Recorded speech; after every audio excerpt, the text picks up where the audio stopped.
নমস্কার বন্ধুরা, কেমন আছেন সবাই? আশা করি সবাই ভালো আছেন, আমিও ভালো আছি। তো আজকে একটা ভেজ রেসিপি নিয়ে এসেছি, সয়াবিনের কারি। তো পুরোপুরি নিরামিষভাবে বানিয়েছি আমি, কোনো পেঁয়াজ রসুন অ্যাড করিনি এটাতে। তো আশা করি আপনাদের ভিডিওটা ভালো লাগবে।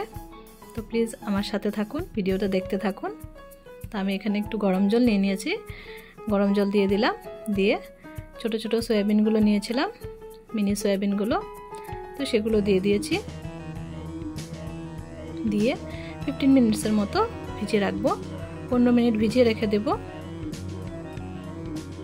তো দেখুন 15 মিনিট পর জলটা টেনে নিয়েছে, টেনে সয়াবিনগুলো সফট হয়ে গেছে। তো সয়াবিনগুলোকে আমি জল থেকে উঠিয়ে চিপে রেখে দিচ্ছি।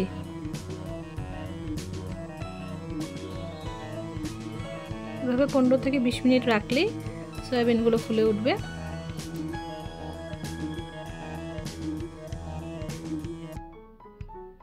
তো সবগুলো সয়াবিনকে এভাবে জলের থেকে উঠিয়ে চিপে চিপে একটা ডিশে নামিয়ে নিলাম।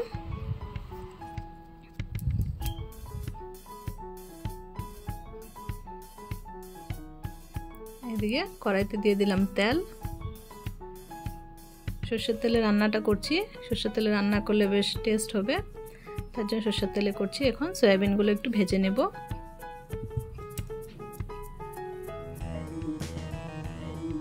তো সবগুলো সয়াবিন দিয়ে দিলাম, দিয়ে একটু নাড়াচাড়া করে নিচ্ছি। এখন এখানে সামান্য হলুদ আর নুন দিয়ে দেব। সয়াবিন ভাজার আন্দাজ করে নুন আর হলুদটা দিয়ে দিলাম, দিয়ে কিছুক্ষণ ভাজা করে নিচ্ছি। হালকা লাল লাল হবে ততটুকু ফ্রাই করব। তো দেখুন এটুকু ফ্রাই করলাম। এখন সয়াবিনগুলোকে নামিয়ে রেখে দেব।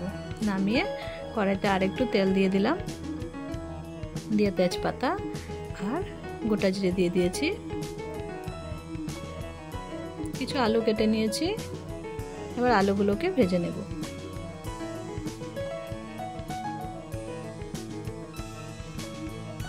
আলুতেও কিছুটা হলুদ আর নুন দিয়ে নেব, দিয়ে আলুগুলোকে লাল লাল করে ভেজে নেব।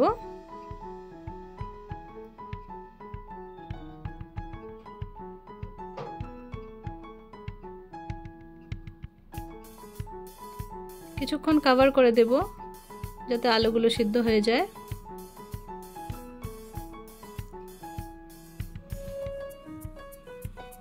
আরেকটু কিছুক্ষণ ভাজবো, আরেকটু লাল করে ভাজবো, তারপর আলুগুলো হয়ে যাবে ফ্রাই করা। তো এই যে এটুকু আলু ভেজে নিলাম, এবার সয়াবিনগুলো দিয়ে দিয়েছি। ভেজে রাখা সয়াবিন যেগুলো রেখেছিলাম ভেজে, সেগুলো অ্যাড করে দিলাম। এখন জিরে গুঁড়ো দিয়ে দিচ্ছি আর দিয়ে দিব লঙ্কা গুঁড়ো। আপনারা ঝালটা আপনাদের আন্দাজ মতো দিবেন।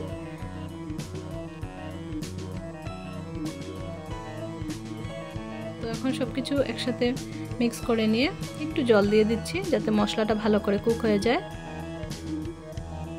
জল না দিলে মশলাটা তো পুড়ে যাবে, তার জন্য একটু জল দিয়ে দিলাম। জল দিয়ে ভালো করে নাড়িয়ে নিচ্ছি। তো কিছুক্ষণ নাড়ানোর পর জলটা শুকিয়ে গেছে আর মশলাটাও কষে গেছে। তো এখন ঝোলের জন্য পরিমাণ মতো জল দিয়ে দিচ্ছি। আপনারা যদি বেশি ঝোল খান তবে আরেকটু দিয়ে দিতে পারেন, আর যদি একটু মাখা মাখা রাখতে চান তাহলে একটু কম ঝোল দিলেও হবে।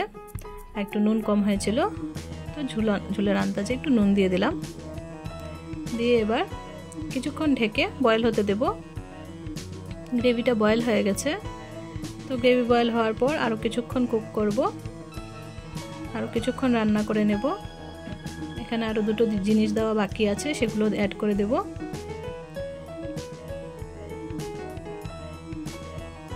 তো কিছুটা আলু আমি ভেঙে দিয়েছিলাম যাতে গ্রেভিটা একটু থিক হয়। এখন দিয়ে দিচ্ছি গরম মশলা। গরম মশলা দিয়ে ভালো করে মিশিয়ে নেব।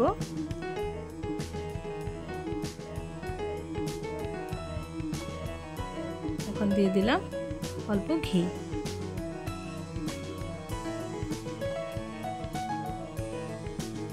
এখন আমার রেসিপি মোটামুটি রেডি হয়ে গেছে। আপনাদের কেমন লাগলো জানাবেন। আমি পুরোপুরি নিরামিষভাবে বানালাম। এখানে পেঁয়াজ আদা রসুন দিয়েও বানানো যায়, তো আমাদের নিরামিষ ছিল তার জন্য নিরামিষ করে বানালাম। এটা আপনারা রুটি ভাত পরোটা সব কিছুর সাথেই ভালো লাগে খেতে। তো দেখুন আমি সার্ভ করে নিয়েছি। আপনাদের কার কার সয়াবিন প্রিয় আমাকে জানাবেন প্লিজ কমেন্টে। আর রেসিপিটা কেমন হয়েছে, যদি ভালো হয়েছে লাইক কমেন্ট শেয়ার করে দিবেন। আর চ্যানেলে যদি কেউ নতুন বন্ধু হয়ে থাকেন প্লিজ চ্যানেলটাকে সাবস্ক্রাইব করে বেল আইকনটা প্রেস করে দিবেন। আজকে এই রেসিপিটা দেখালাম, নেক্সট আবার দেখা হচ্ছে নতুন কোনো রেসিপির সাথে। ততক্ষণের জন্য সবাই ভালো থাকবেন, সুস্থ থাকবেন, আর আমার পাশে থাকবেন। লাইক কমেন্ট শেয়ার করে দিবেন আর চ্যানেলটাকে প্লিজ সাবস্ক্রাইব করে দিবেন। আজকের জন্য বাই বাই।